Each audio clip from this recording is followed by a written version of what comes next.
rarest of individuals.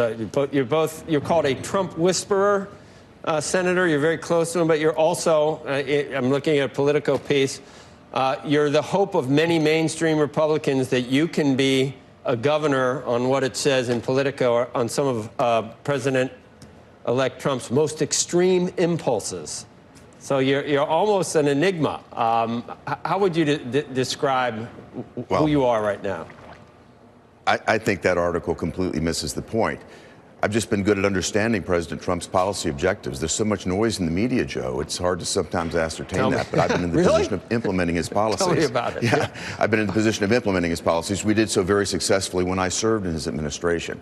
And I think what we're talking about is the ability to actually see what the goal is and execute on that goal. And I've been honored to have the opportunity to do that. I've continued that process coming into the Senate. I brought 17 members of the former administration over onto my staff, and we've continued to advocate for policies that place America at the forefront.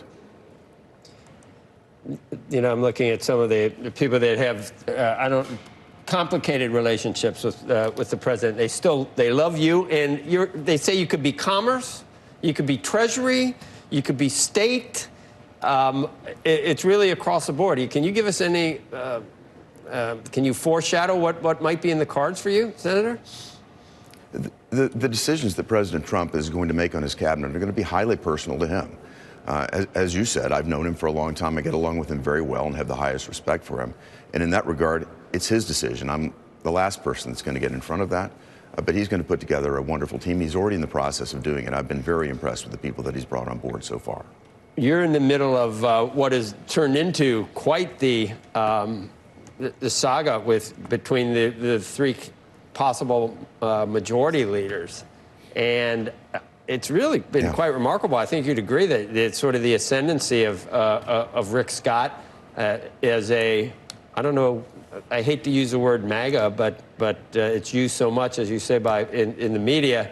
He's almost the MAGA pick right now, but that could backfire. This is not supposed to be a public campaign, or people aren't supposed to get endorsements for this and then people vote anonymously. Could that backfire, that people don't like being forced into what they were going to do in the first place, which might have been Thune or Cornyn? How do you expect it to play out? I don't think it's going to backfire. And after the election, look, I campaigned with President Trump throughout the past month or 6 weeks. I was on the trail with potential Senate candidates. What I could feel is very real. There's a palpable desire for change here in America. And what I've told each of the candidates is that it's absolutely critical that they work arm in arm and hand in hand with President Trump as he affects the agenda that the American public overwhelmingly voted for, an agenda that they've supported and that we've seen absolute support that we haven't seen in decades. It's 36 years since we've seen a landslide like this. That is a sea change. And I came out after the election and said, I'm going to endorse Rick Scott because he is most aligned, his stated positions are most aligned with that of the Trump agenda. I've seen many more senators come along and say that they're going to vote for Rick Scott, too. We'll find out later this morning. But that would be my expectation right now. We're going to see a major change here in the Senate. Do you think it's not analogous to Republicans that when we see Democrats go too far to one side or another, usually in 2 years there's a reckoning. The country just says, hold on a second, this isn't what we're in for. I mean, don't you think that there could be some losses in both houses if it gets too, if you have Rick Scott, you have, all the cabinet appointments, and you have Vivek Ramaswamy and Elon Musk and President Trump. I mean, it just sounds like it could be, you think Americans are ready for this and want this?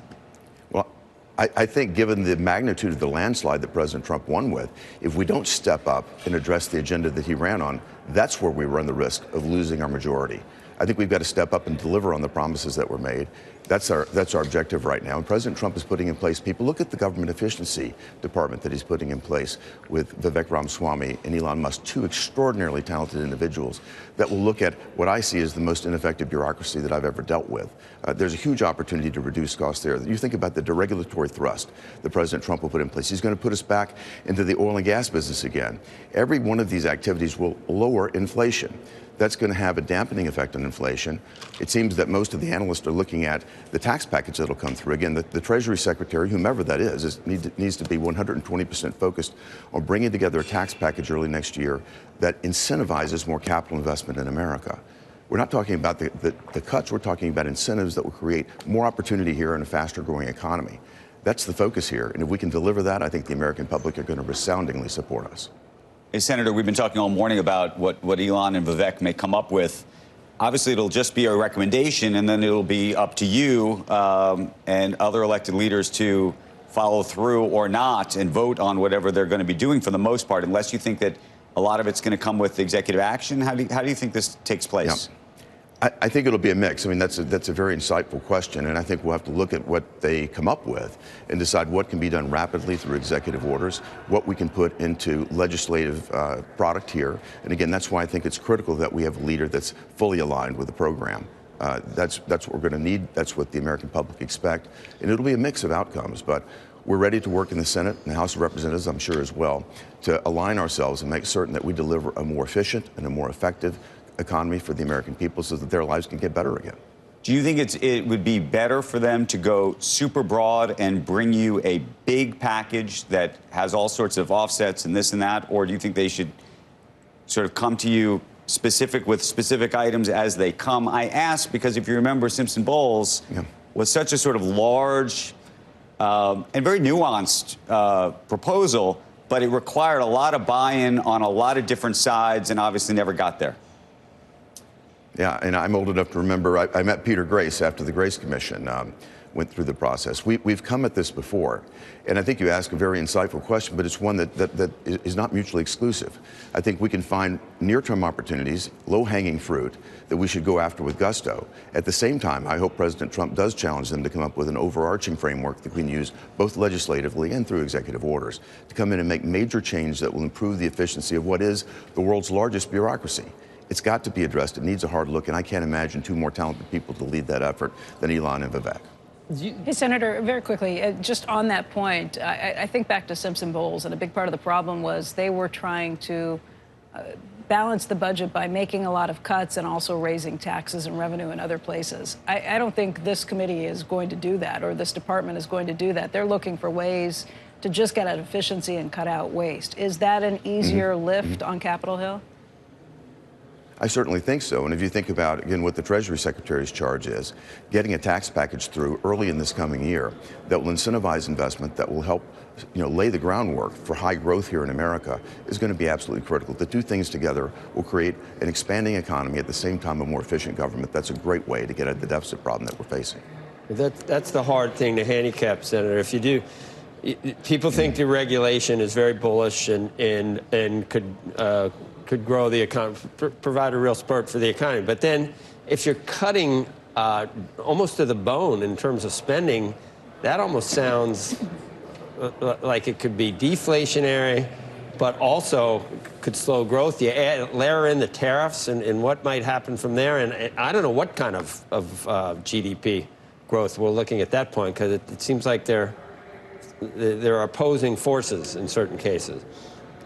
Well, as you highlight, Joe, there are multiple vectors here that we've got to work on. But if you think about tariffs, there's been a lot of angst over this. But look back in history.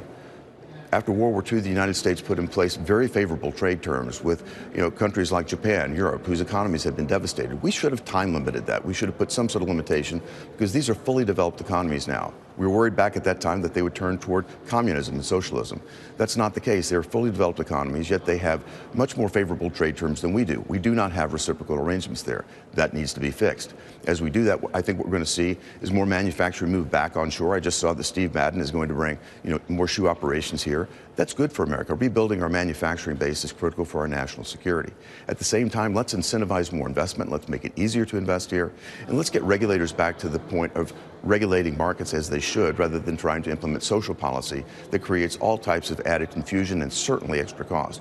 Let's make this market as strong as possible, and I think we'll see America thriving like never before. We saw it in the first Trump administration. Yep, you've been an ambassador to a key country. You've been Senator. Is there one of these posts that we mentioned that you feel like you'd be really good at, most qualified for? Would you be for? Is there one you would want in particular more than the others? Or you're not going to answer any of this? as I mentioned, I'm not going to get ahead of the president. If I were dumb enough to answer that question, I certainly wouldn't be smart enough for his cabinet. But the point is, I've had a great career in the private sector. I've been honored to serve in his administration, and I'm deeply honored to serve representing the people of Tennessee in the United States Senate. We better not hear something like right after you leave that Hagerty is going to, but so you don't know anything right now. I think right now the president is focused on getting a cabinet together that's going to serve the people of America. Again, it's a very personal decision for him, so it's his choice. As long as we had you. Yeah, as long as we had you here, I figure what the heck. Maybe we'd figure something out. But good luck, Senator, and we do appreciate you. Thank you very much. All the time you spent with us this morning. Thanks.